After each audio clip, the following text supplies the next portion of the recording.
오늘 하나님께서 우리에게 주시는 말씀은 갈라디아서 1장 1절부터 5절까지 말씀입니다. 갈라디아서 1장 1절부터 5절까지 말씀, 우리 교독하는 방법으로 같이 읽도록 하겠습니다. 사람들이 시켜서 사도가 된 것도 아니요 사람이 맡겨서 사도가 된 것도 아니요 예수 그리스도께서 그리스도 그분을 죽은 사람들 가운데서 살리신 하나님 아버지께서 말씀하심으로 사도가 된 나 바울이.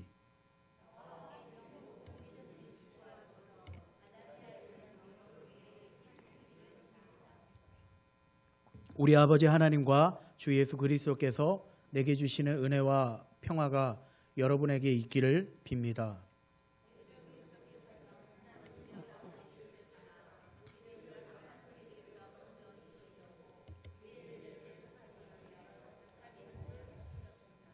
같이 읽겠습니다.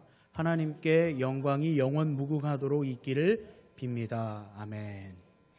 오늘 말씀을 가지고 무엇을 따르고 있나요? 라는 제목으로 잠깐 말씀을 나누었으면 좋겠습니다. 아프리카 혹시 스프링벅이라는 단어 들어보신 적 있나요? 아마 생소한 단어일 수도 있는데 아프리카 대륙 초원에는 저 스프링벅이라는 사슴이 서식하고 있다고 합니다. 이 사슴은 수백 마리에서 또는 수천 마리가 이렇게 무리를 지어서 생활하는 습성이 있다고 해요. 그런데 재밌는 점은 저 사슴들이 한가롭게 풀을 뜯다가 갑자기 맨 앞에 선두에 있는 우두머리 사슴이 아무 이유 없이 달리기 시작하면 왜 달리는지, 왜 뛰어야 되는지 이유도 모른 채 풀을 뜯던 사슴들이 그 우두머리를 쫓아 전력 질주를 하기 시작한다고 해요. 근데 여기에 문제가 있습니다. 왜냐하면 선두에 섰던 사슴이 그렇게 맹질주를 하다가 갑자기 앞에서 절벽이나 낭떠러지를 만나면 어떻게 해야 돼요? 멈출 수 있어야 되는데 멈출 수 없다고 합니다. 왜냐하면 뒤에서 따라오던 수백 마리, 수천 마리의 사슴들이 전력 질주로 뛰어오는 바람에 밀리게 되어서 결국 모든 사슴떼들이 차례대로 절벽으로 떨어져 죽는다고 합니다. 오늘 예수 그리스도를 따르는 우리들은 세상 속에 살아가면서 무엇을 따라 살아가고 있나요? 우리가 따라가고 있는 그 끝에서 우리가 예수님을 믿는다고 고백하지만 우리가 세상 속에서 우리가 따르는 그 끝에서 우리를 기다리고 있는 것은 무엇일까요? 오늘도 한 가지 질문을 했으면 좋겠습니다. 오늘도 정말 우리를 붙드시는 그 복음의 능력을, 정말 그 십자가의 은혜의 능력을 매일매일 삶 가운데서 경험하면서 살아가고 계신가요? 하지만 때로 우리는 세상이 주는 염려와 걱정거리들을 만나면 그것들에 사로잡힐 때가 많습니다. 어쩌면 우리가 믿는다고 고백하는 진리보다도 세상의 가치와 세상의 기준이 더 최고인 것처럼, 어찌 보면 진리보다 더 최고인 것처럼 느껴지고 그것을 따라 살아갈 때가 있습니다. 저는 가끔 엉뚱한 상상을 할 때가 있습니다. 만약에 오래전에 그 수천 년 전에 살아있었던 사도 바울이나 베드로가 만약에 오늘날의 시대에 다시 찾아와서 만약에 오늘날의 교회의 모습과 또 크리스찬들의 삶을 바라본다면 과연 그들은 어떻게 생각하고 또 어떤 말을 할까, 이런 상상을 할 때가 있습니다. 왜냐하면 초대교회 성도들은 극심한 가난과 그리고 로마 제국의 그 무지막지한 핍박 속에서도 비록 상황은 어렵고 지옥이었지만 그들 가운데 그 공동체 가운데는 또 그들의 삶 가운데는 날마다 하나님의 나라의 기쁨을 경험할 수가 있었습니다. 어쩌면 우리는 오늘날을 살아가는 우리들은 진리의 말씀을 너무나도 지식적으로 많이 알고 정말 많이 알 수 있는 환경에 있습니다. 하지만 정말 우리가 그 진리 안에 있는 복음의 능력을 날마다 우리의 삶 가운데서 경험하며 살아가는지, 아니면 그 복음의 능력을 우리의 삶 가운데서 외면하고 있지 않은지 한번 생각해 봤으면 좋겠어요. 성경을 아무리 지식적으로 많이 이해하고 많이 안다고 해도, 아무리 성경 말씀을 정말 토시 하나 틀림없이 아무리 달달달 다 외운다 할지라도 그 속에는 전혀 능력이 나타나지 않습니다. 정말 내 삶이 그 진리 되신 말씀 앞에 무릎 꿇어질 때, 정말 우리의 두 손을 들고 주님 앞으로 나아오며 정말 그 살아계신 하나님의 말씀 앞에 우리가 나아올 때 주님이 우리의 삶 가운데서 일하시는 줄로 믿습니다. 오늘 갈라디아서는, 우리가 같이 읽은 갈라디아서는 지금 갈라디아 지역, 오늘날의 터키라는 나라의 중부에 있는 수많은 교회들에게 보낸 바울의 편지입니다. 그런데 당시 이 바울이 갈라디아 교인들에게 편지를 쓴 당시에는 갈라디아 교회 안에 아주 큰 문제들이 있었어요. 그 중에는 자유방임주의자들이 나타났습니다. 이 사람들은 어떤 사람이냐면, 예수님을 믿고 나는 이미 구원받았으니 나의 구원은 내가 어떤 죄를 져도, 내가 타락해도 방탕해도 나는 이미 구원받았으니 막 살아도 된다라고 외치는 그런 자유방임주의자들이 있었고, 또 유대교의 배경을 가진 유대교를 믿다가 이제 기독교로 그리스도인들이 된, 이제 새로 믿게 된 사람들이 이방인 신자들에게 너희가 구원을 받기 위해서는 예수님을 믿는 것으로만 멈춰서는 안 된다. 모세가 가르쳐준 율법도 지켜야 되고 할례도 받아야 된다고 강요하기 시작한 것입니다. 어쩌면 그 갈라디아 교회에 나타난 거짓 교사들의 말이 하나님의 말씀을 지키는 것이기에 맞는 말처럼 느껴질 수 있습니다. 하지만 이것은 예수 그리스도께서 이루어 놓으신, 예수 그리스도께서 완벽하게 완성해 놓으신 구원 사역을 헛되게 하는 일입니다. 그리고 사도 바울이 애써서 가르쳐 놓은 복음의 진리를 완전히 무너뜨리는 행위예요. 이어서 갈라디아 교회 안에 나타난 이 거짓 교사들은 오직 의인은 믿음으로 말미암아 살리라는 말씀처럼 믿음으로 구원받는다고 가르치는 사도 바울의 사도의 권위까지 의심하기 시작해요. 그들은 바울을 사도로 인정하지 않았습니다. 그래서 그 바울이 가르치는 모든 내용들은 거짓된 내용이라고 바울을 비방하기 시작했어요. 이때 바울이 느꼈던 심정은 과연 어땠을까요? 바울은 아마 지금 갈라디아 교인들에게 편지를 쓰면서 참담한 마음을 안고 정말 배신감과 정말 쓴 마음을 안고 지금 갈라디아 교인들에게 이 편지를 쓰고 있습니다. 그리고 오늘 우리가 본문 말씀 1절부터 5절 말씀을 통해 자신이 받은 사도의 당위성과 그리고 예수 그리스도께서 우리를 위해 이루어 놓으신 구원의 놀라운 사역들에 대하여 바울은 소개하고 있습니다. 어쩌면 바울은 인간적으로 모멸감을 느끼고 분노할 수 있는 상황이었지만 바울은 자신의 삶 가운데서 늘 은혜와 평강을 잃고 있지 않았습니다. 당시 바울은 여러 이렇게 바울 서신에서 나타나는 교회들에게 자신의 편지를 쓸 때 당시 바울은 헬라 편지의 형식을 갖추어서 기록했습니다. 그것은 편지를 받는 수신자들에게, 편지를 받는 교회 공동체들이 그들에게 하나님의 은혜와 평강을 구하는 형태로 기록하는 것입니다. 왜냐하면 바울은 자신의 삶 가운데서 비록 자신의 삶은 어렵고 힘들더라도 자신의 복음을 증거하는 그 삶 가운데서 고난이 끊임없이 찾아온다 할지라도 그는 그 삶을 초월하여서 세상이 줄 수 없는 오직 예수 그리스도만이 주실 수 있는 참된 은혜와 평강을 누리며 살아가고 있었습니다. 그렇습니다. 진정한 평안과 은혜는 결코 세상이 줄 수 없습니다. 참된 평안은 오직 예수 그리스도 안에 있는 줄로 믿습니다. 그렇다면 우리는 어떻게 우리의 삶 가운데서 은혜와 평강을 누릴 수 있을까요? 그것은 바로 바른 진리를 따라 살아갈 때 가능해집니다. 바울은 그의 대표적인 책 로마서에서 오직 의인은 자신의 열심과 행위와 노력이 아닌 오직 의인은 예수 그리스도를 믿는 믿음으로 말미암아 구원받는다고 말합니다. 하지만 어느 날 갈라디아 교회에 나타난 이 거짓 교사들로 인하여서 그의 가르침까지도 잘못된 것이라는 억울한 누명을 씌우게 됩니다. 그때 바울은 뭐라고 이야기했을까요? 오늘 우리 같이 읽은 1절 말씀 같이 읽도록 하겠습니다. 시작. 사람들이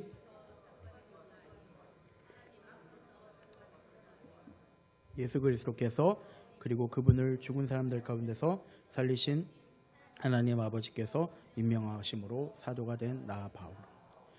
1절 말씀 속에서 그가 받은 사도직이 사람들을 통해서 사람들에 의해서 세워진 것이 아니라 오직 아들을 죽은 자 가운데서 다시 살리신 하나님으로부터 그리고 다메섹 도상에서 만난 부활의 주님으로부터 직접 받았음을 바울은 지금 갈라디아 교인들에게 이야기하고 있어요.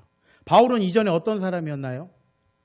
율법을 철두철미하게 지키던 바리새인이었습니다. 그러나 그가 다메섹 도상에서 부활의 주님을 만난 이후 그는 구원과 은혜를 받게 되었어요. 그리고 그가 전하는 진리의 근원은 사람들에게서 온 것이 아니라 바로 부활하신 예수 그리스도께로부터 왔음을 이야기하고 있습니다.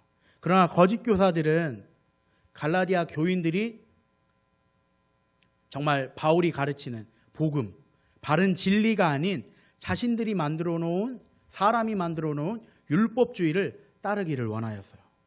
하지만 바울은 예수님으로부터 직접 받은 자신의 사도직을 통하여서 지금 갈라디아에 있는 수많은 정말 믿음을 저버리고 배교하고 예수님을 떠나는 그들에게 잘못된 가르침을 따르지 않기를 바랍니다. 왜일까요? 그것은 바로 바른 진리를 저버리는 것은 결국 은혜와 평강을 잃어버리게 만들기 때문입니다. 세상은 오늘도 우리를 끊임없이 속입니다. 돈이 최고이며 정말 세상의 가치대로 살아가는 것이 세상의 가치와 세상이 가르치는 그 기준대로 살아가는 것이 진정 우리의 삶에 참된 행복을 줄 수 있을 거라고 약속합니다.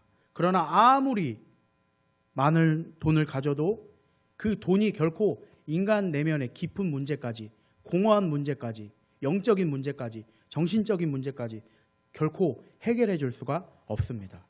초대교회 성도들은 어쩌면 우리보다도 더 열악한 위험한 상황이었지만 그들은 날마다 그들의 삶 가운데서 정말 참된 기쁨이 넘쳐나며 복음의 은혜를 경험하는 삶을 살아갔습니다.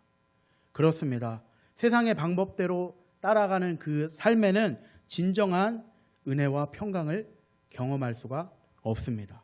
우리는 종종 미디어를 통하여서 몇몇 재벌들이 스스로 목숨을 끊거나 아니면 정말 우리가 상상할 수 없는 천문학적인 재산을 가진 그 재벌들이 더 많은 재산을 갖기 위해 형제들끼리 소송을 하거나 아니면 많은 부를 이루고 명성을 갖춘 사람들이 그것에 만족하지 못하여서 마약이나 이런 것들에 중독되는 우리의 상식으로는 이해할 수 없는 모습들을 볼 때가 있습니다.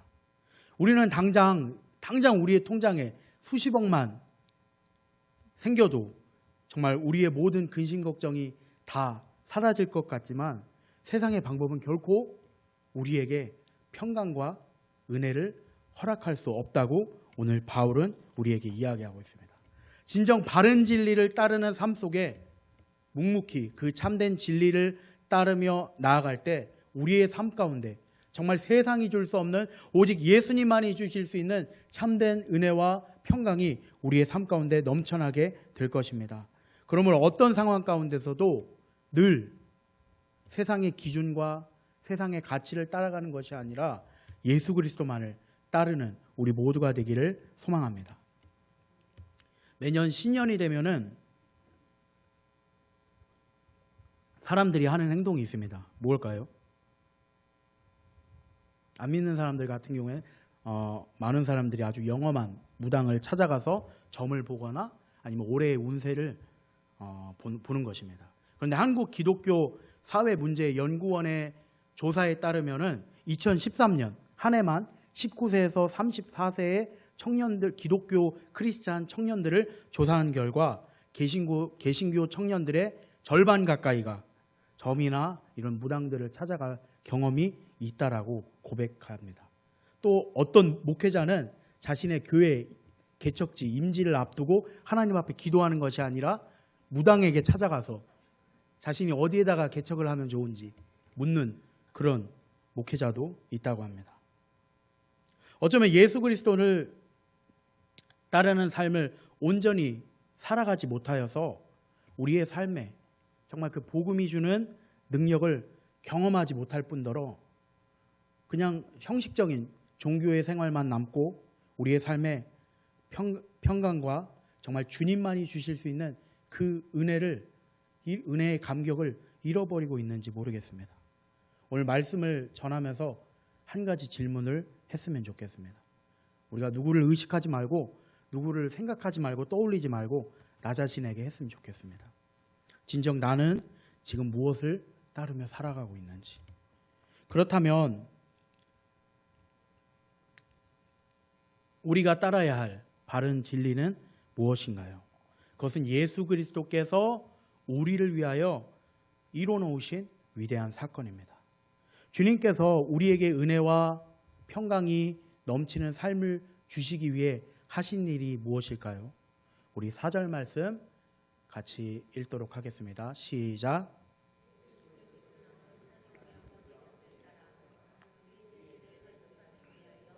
자기 몸을 바치셨습니다. 바울은 우리가 따라야 할 바른 진리를 완성하기 위하여 예수님께서 이뤄놓으신 위대한 사건을 지금 우리들에게 이야기하고 있어요. 본문에 나타난 그리스도께서 우리 죄를 대속하기 위해 자기의 몸을 바쳤다를 영어 성경 NEB 버전은 이렇게 번역하고 있어요. 그리스도께서 우리 죄를 위하여 자신을 제물로 바쳤다라고 번역하고 있습니다. 그렇습니다. 온 우주 만물을 창조하신 하나님께서 영원히 천국에 계시면서 천국의 모든 영광을 받으셔도 되지만 그 모든 영광을 버리고 인간의 몸을 입고 그리고 자신이 만든 피조물들의 손에 저주받고 죽임당하심으로 하나님과 우리 사이에 막힌 그 관계의 담을 헐어버리는 속죄의 제물로 예수님께서는 자신의 몸을 바치셨습니다. 주님께서 속죄 제물로 자신의 몸을 십자가에 던지신 이유는 어디에 있을까요? 그것은 바로 4절 말씀에 나타난 악한 세대에서 우리를 건져내고자 하심 때문입니다. 뭐 때문이라고요? 악한 세대에서 우리를 건져내시고자 하심 때문. 이 건져내기 위해서라는 여기에서 건져내다 동사는 헬라어 표현으로 아주 강한 그 동사를 의미합니다. 이는 사도행전에서 베드로가 감옥에 갇혀서 이제 헤롯 대왕에 의해 그가 죽게 될 그런 급박한 상황 가운데서 천사가 나타나서 그 옥문을 부수고 베드로를 감옥에서 끄집어낼 때 사용한 동사와 같은 의미입니다.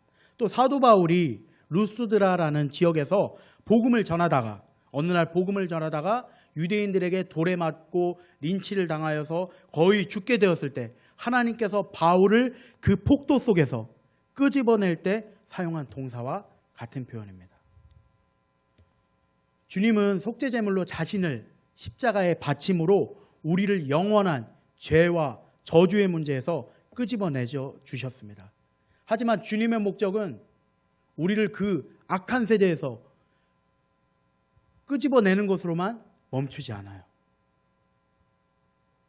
그리스도께서 우리를 그 악한 세대에서 끄집어내심으로 하나님과 우리를 화해시켜 주시고 또 세상의 빛과 소금으로 복의 통로로 우리를 세워주시고자 하십니다.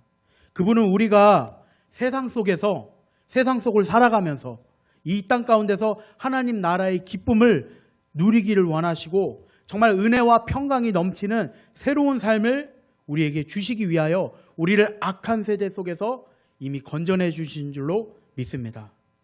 그러나 이 위대한 예수님께서 이루어 놓으신, 예수님께서 완성해 놓으신 이 위대한 사건은 그냥 우리의 관념적으로, 우리의 머리로, 지식적으로, 이지적으로 이해만 하면 절대 그것은 우리의 삶 가운데 아무런 변화가 나타나지 않습니다. 때로 우리의 있는 모습 그대로, 우리가 어떠한 죄를 지었다 할지라도, 우리가 어떤 실패를 경험했다 할지라도 우리 있는 모습 그대로 주님 앞으로 나아올 때 비록 우리의 상황은 변하지 않는다 할지라도 그 진리가 주는 은혜와 평강을 누리게 될 줄로 믿습니다. 그렇습니다. 그리스도께서 자신의 몸을 속죄제물로 기꺼이 바친 이를 이사야 선지자는 이렇게 이야기하고 있습니다.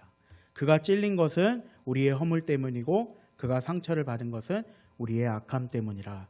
그가 징계를 받음으로 우리가 평화를 누리고 그가 매를 맞음으로 우리의 병이 나았다.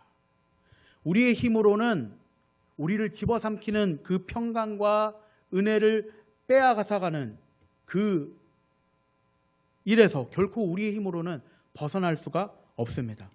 우리는 근심되고 걱정되는 어려운 일을 만날 때 매일매일 넘어지는 좌절을 경험하게 됩니다. 그래서 로마서 7장 24절 말씀에서 바울은 뭐라고 고백하나요? 아, 나는 비참한 사람입니다. 누가 이 죽음의 몸에서 나를 건져주겠습니까? 그러나 우리를 악한 세대, 우리의 힘으로는 결코 벗어날 수 없는 고통 가운데서 끄집어내시고자 자신을 속죄제물로 십자가에 내던지신 그 예수님 앞으로 나올 때 정말 우리가 세상의 가치와 세상의 방법과 세상의 기준이 아니라 정말 바른 진리, 예수 그리스도께서 완성해 놓으신 바른 진리, 하나님의 말씀을 따르며 나아갈 때 진정 우리의 삶에 찾아오는 모든 저주와 고통으로부터 우리가 자유케 될 줄로 믿습니다. 오늘 이 하루도 바른 진리를 따르며 살아가는 우리 모두가 될 수 있기를 소망합니다. 그리고 정말 주님께서 이루어 놓으신 그 사건을 우리가 그냥 지식적으로만 이해하는 것이 아니라, 우리가 습관적으로만 알고 있는 것이 아니라 정말 그 사건을 날마다 묵상하고 믿음으로 날마다 주님께서 우리에게 부어주시는 그 은혜가 매일매일 우리의 삶 가운데 넘쳐날 수 있기를 소망합니다. 우리가 다른 것으로 만족하려는 것이 아닌 진정 예수 그리스도 한 분만으로 만족하는 우리의 삶이 되기를 소망합니다. 몇 주 전에, 몇 주밖에 안 됐어요. 몇 주 전에 전라남도 완도군의 한 냉동창고에 커다란 화재가 일어났다고 해요. 당시 화재를 진압하기 위해서 출동한 소방관들 중에 순직자가 발생했습니다. 순직한 2명의 소방관 중 1명은 3명의 자녀를 둔 한 가정의 가장이었고, 또 1명은 올해 2026년 10월에 결혼을 앞둔 아주 예비 신랑 젊은 소방관이었습니다. 저도 예전에 군복무를 이렇게 의무소방이라는 것을 준비해서 소방서에서 2년 동안 근무한 적이 있었습니다. 당시 이렇게 소방관들을 옆에서 이렇게 보조를 하면서 소방관들의 모습을 볼 때마다 그들의 마음에는 항상 직업을 뛰어넘는 정말 사람을 살리고자 하는 그 사명감이 그들에게 있는 것을 본 적이 있었어요. 이날도 아마 이 커다란 화재가 났을 때 아마 그들은 그 뜨거운 화마와 이 화마의 온도가 섭씨로 한 1000도까지 오른다고 해요.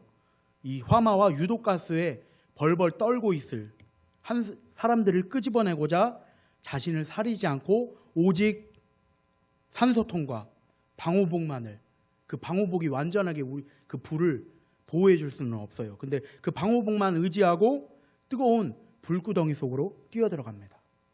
왜 그들은, 그 순직한 그 소방관들은 왜 불구덩이로 뛰어들어갔을까요? 얼마든지 자신의 미래와 그리고 가족을 생각하면서 자신을 살릴 수도 있었습니다. 충분히 자신의 삶을 살릴 수도 있었어요. 하지만 그들은 그 불구덩이 속에 공포에 떨고 있는 사람들을 생각하며 그들을 끄집어내고자 그 불구덩이 속으로 뛰어들었고, 결국 그들은 뜨거운 불길 속에 고립되어 순직을 하게 됩니다. 마찬가지로 예수 그리스도께서 십자가를 지신 이유는 그분이 십자가를 질 만한 그만한 이유가 있어서 십자가를 지신 것이 아닙니다.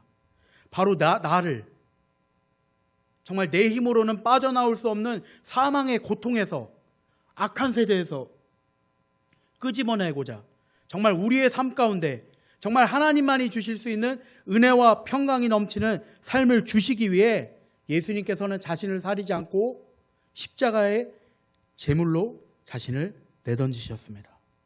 이 은혜를 날마다 깊이 생각할 수 있는 우리의 삶이 되기를 소망합니다.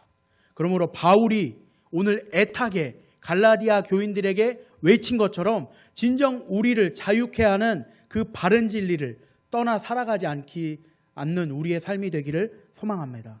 날마다 우리가 어떠한 모습이라 할지라도 예수 그리스도만을 따르며 우리의 있는 모습 그대로 주님 앞에 나아가는 우리의 삶이 되기를 소망합니다.